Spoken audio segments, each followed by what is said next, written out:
my name is Rebecca and I'm going to show you how I make my kombucha. I usually make it every week, sometimes every other week. I don't like it to sit much longer than that because the longer it sits, the more vinegary it can get. This is my finished fermentation from last week that we're going to use today. It's actually sat for about 2 weeks. Inside of here is the mother, or the SCOBY. And SCOBY is an acronym for symbiotic colony of bacterial yeast. I actually have 2 in here. One's from the time before and this time. Each time I make a batch, it creates a new one of these, which is kind of cool because then I can pass it on to someone else who wants one. I can save it for later for a time, or if I just don't need it, I will just throw it away. So once I've done that, I then pour it into a gallon pitcher. In this is all kinds of little strains and strings that are part of the SCOBY and the process of creating kombucha, but I don't like to drink it, so I filter mine out. As you can see in this filter, the brown things, or the things that we cut. This is a vinyl strainer. Do not use metal with it. You can buy these easily at Walmart. So now that's ready for me to go on to when I do the second ferment. So we're going to set this over to the side. To start a new batch, I use boiling water, 1 cup of sugar, and right now I've let it dissolve in my water first because tea bags tend to break if I try and stir it afterwards. So I do hot water, let it boil, put a cup of sugar, let it dissolve, and then I put 6 tea bags, and I use this organic green tea. You can use other teas. A lot of people use black tea. You can use oolong tea. Don't use tea like Earl Grey because it does have oils that can interfere with the process. So I've let this ferment, and what I'm going to do now is I'm going to use my strainer again, and I'm going to take the tea bags out because they've been sitting in there for a little while. Put them in here. And now I'm going to pour this sugar and tea in here.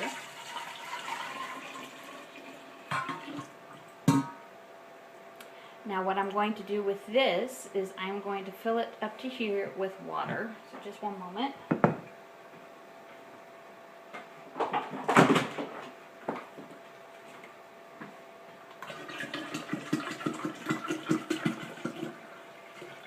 There we go. And people have asked me why you'd want to drink kombucha. Well, there's a couple of good reasons. It's been around for about 2,000 years. It's rich in enzymes and bacterial acids to actually help detoxify the body. It's good for your digestive health because it's loaded with probiotics, and it improves your digestion. It fights candida, and it also provides mental clarity.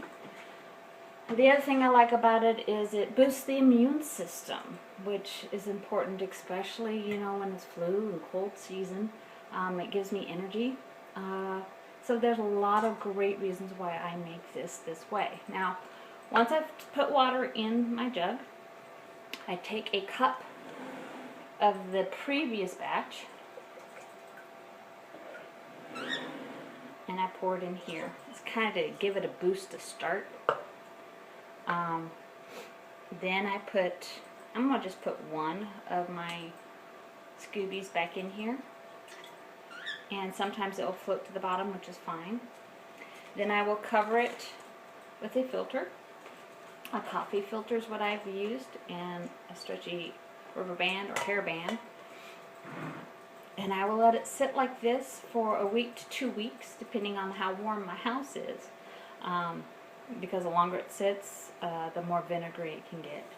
So we're done with this part. It's ready to go back up on my shelf. To finish my kombucha, I like to add what people call a second ferment, which you can do with fruit. Some people, there's recipes to do ginger, to make like a ginger ale type kombucha.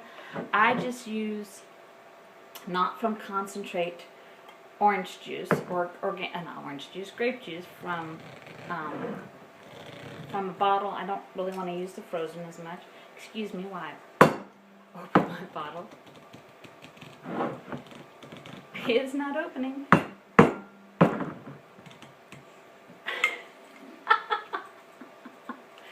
Excuse me just a minute.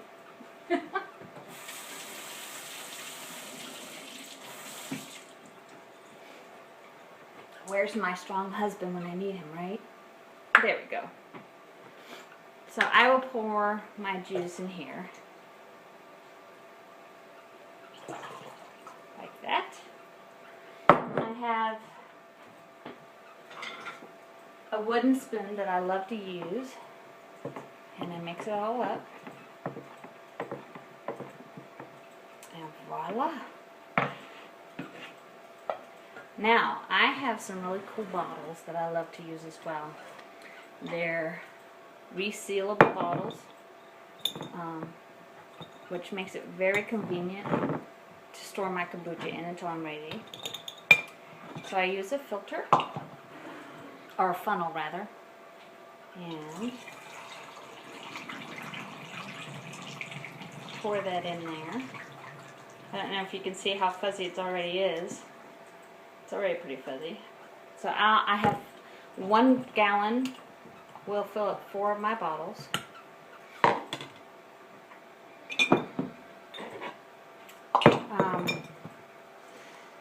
I don't advise drinking this like just before you go to bed. It may actually keep you awake. Perfect time for me is mid-morning, mid-afternoon. It gives me that energy, that clarity.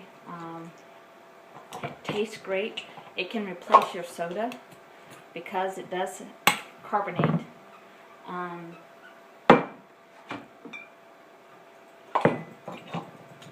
You know what? Another real cool trick about trying to wash these bottles out that I've had to learn is I take about 2 tablespoons of rice. I pour it in my bottle that need to be clean, and add just a little bit of dish soap to it. Shake it up until it's nice and bubbly. And the rice and the soap scrape the sides of the bottles and clean them out. I let it sit there for a little while, shake it around, and then pour it out, and now I've got clean bottles from the inside out. So this is our last bottle we're filling up. And those I will let sit in a dark corner for another day to 2 days.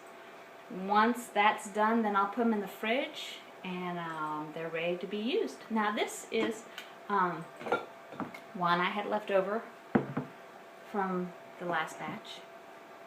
I have another little funnel that I use. It's vinyl, because the kombucha is alive, so it will create like a little small mother inside the bottles, and I don't want to drink that. So I want to show you what it looks like. See how bubbly that is? It's delicious.